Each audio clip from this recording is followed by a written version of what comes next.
მამო დაგულოცეთ. მადიდა ძალობა დაგოცოთ მეთმა. მამო გილოცავ ჯვართამაღლებას და თუ შეიძლება რომ გითხრათ სასწავლებლის შესახებ და მადლის შესახებ. რაც შეეხება ჯვართამაღლებას, მეფე კონსტანტინემ ეს იყო მე-4 საუკუნეში თავისი დედა გაზანა იერუსალიმში რო ენახათ ქრისტეს ჯვარი და ებრაელს არქმევინდებენ თუ სადაც ამეს უფალი და რო ამოთხიან ნახავენ სამ ჯვარს და რო გაიგოთ რომელი იყო ქრისტეს ჯვარი. იმ დროს მიცვალებულის პროცესია მიდიოდა და რომელმა ჯვარმაც გააცოცხლა მიცვალებული იმით უხდნენ რომ იყო ეს ქრისტეს ჯვარი და რო გაიგო ხალხმა და იმდენი ხალხი მივიდა რომ ეპისკოპოსს დაჭირდა ამაღლება იმიტომ გვია რომ გორაგზე ავიდა რომ სხვაებიც ყველა მისული იყო ასე ერთ-ერთი სასწაული თემადენ დღეს რაც შეეხება რა არის ღვთისძალა, ჩვისძალა ასევე ხშირად რა არის ღვთისმადლი კიდე აი ნაკუთი წყალილობა ფუჭდება ასევე ახლა სადაც ვარ მონასტერში მამა ანტონი ღიაცის ქვეშ მოღვაწეობდა 15 წელიწადი და როგორ ახლა მე თავს ვუთხიდები გათხოვა მაგ და მაინც ისე სამთარი არ გაივლის რომ არ გავცივდე სიცხე არ დამემართოს და ეს მამა ანტონი კიდე ღიაცის ქვეშ იყო 15 წელიწადი სადაც -15 -20 გრადუსია სამთაში ეს როგორ ხდება მადლით ასევე ესა შეეხო მაცხოვრის იმასო ხალიო სახარება იწერია და განიკუნდაო როგორ ხდება მადლით ასევე ზეთებსო ვარიგებ ჩვენა ესე იგი ერთ-ერთი ხალი მეუბნებოდა გახარებული რომ სერაფიმ სარულეს თხოვდიო დახმარებასო და ესე იგი რუსული ჯგუფი იყო და ესე რა ქვია სერაფიმ სარულის ის მომცაო ზეთი და ისი დაწუნებული იყო იმაში რომ სერაფიმ სარულმა გამოგზავნა ზეთი და უბრალოდ ჩვენსაც ვისხებთ ეს სერაფიმ სარული იქნება მამაგაბი სარუსი იქნება თუ მამა ანტონი იქნება თუ პანტელეიმონი იმ ზეთში არის მადლი როგორც წყალშია მადლი და არ ფუჭდება ასე ზეთში და კურნავს რამდენს უთქვია რომ სინსინე ქონდა განვიკონდა ასევე ერთი სულიერი შვილია სულ სვამდა მაგრამ ჩვევა ქონდა რომ მაინც ლოცულობდა მაინც იცხებდა ზეთს და მეთქა ეხლა გახარებული რომ ცეგება დიდი ქონდაო და განვიკონდა ამ დროს სწავლებს ახმარობდა და როგორც ზეთს იცხებდა აი რა არის მადლი და რაც შეეხება სულს აი როცა მადლია ადამიანში მაშინ მასში არის სიმშვიდე სიხარული სიყვარული და როცა მადლი არ არის მაშინ ადამიანს უყვარს მარტო თანამოაზრეები თანამემამულეები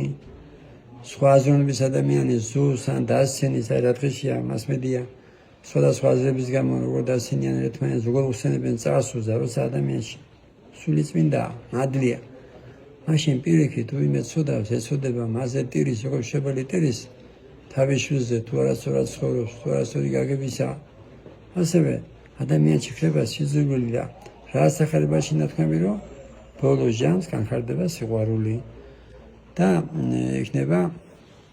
სიზრული და რატო იმიტომ რომ ბოლო ჟამის ადამიანებში არ იქნება მადლი და რატო ხდება ეს როგორც ნოეს დროს იყო ისე იქნებაო და ნოეს დროს კიდე რა იყო 105 წელი ხადაგებდა ღმერთისნებას და 105 წელი დასინოდა ხალხი და რას გადაგებდა რასაც ეკლესია არ იმბრუშო არ იბარო არ იყაჩაყო არ გშურდეს არაცილი წამო აი 10 ცნება რაც არის ღმერთისნება და დაცინოდნენ 105 წელი აი ასევე ხშირად მოყავს სოდომ გომორის დაწვის მაგალითი რომ მარტო ერთი ოჯახი იყო ღმერთთან ამიტომ აი ჩვენზე რომ ნათქვამია რომ საქართველოს გავწინდება სულს ფულები ჩვენ აგონია ზეციდან იგულისხმება ეს რომ საქართველოში უფრო მეტი ადამიანი იქნება მორწმუნე პროცენტულად სხვა მოსახლეობასთან შედარებით ვიდრე სხვა ქვეყნებში აქ რუსები და ბერძნები რომ მოდიან უკვე თუ რამდენი ახალგაზრდა ამრეული იქ უფრო ხნიერი ხალხია და უკვე თუ რამდენი ხალხი დადის რამდენი იწევს პრიჯვას როცა დაძავს გადის და არიან გახარებულები მაგრამ ჯერჯერობით მე რო ვაგვიდები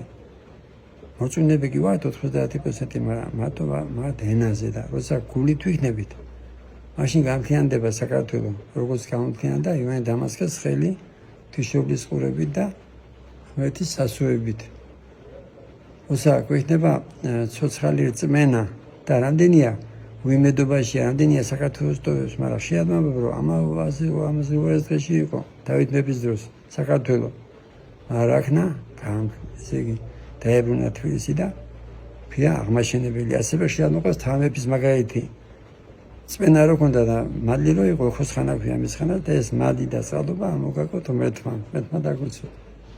დიდი მადლობა და მამაო თუ შეიძლება აი მზეც და იმას ჩვენ თვითონ ჩვენი რწმენით ძალას ვაძლევთ თუ შეიძლება არ წამდეს და შეიძლება იმზე რომ მაინც განკუთვნოს ერთ მაგალითს მოიყვან კიდევ ესე იგი მაცხვარი კითხულობს ვინ შემეხოდა მოციქულები არიან გაკვირვებულები იმიტომ რომ ჭედვა არ იყო მაგრამ ეს ქალი შეეხო წმენით მისე განიკუნა ესე იგი ყველა ხო არ განიკუნა რა თქმა უნდა წმენას აქვს დიდი მნიშვნელობა და ეს წმენა მოგვცეს ღმერთმა იმას ვია ცოცხალი წმენა გაგახაროთ ღმერთმა მადლობა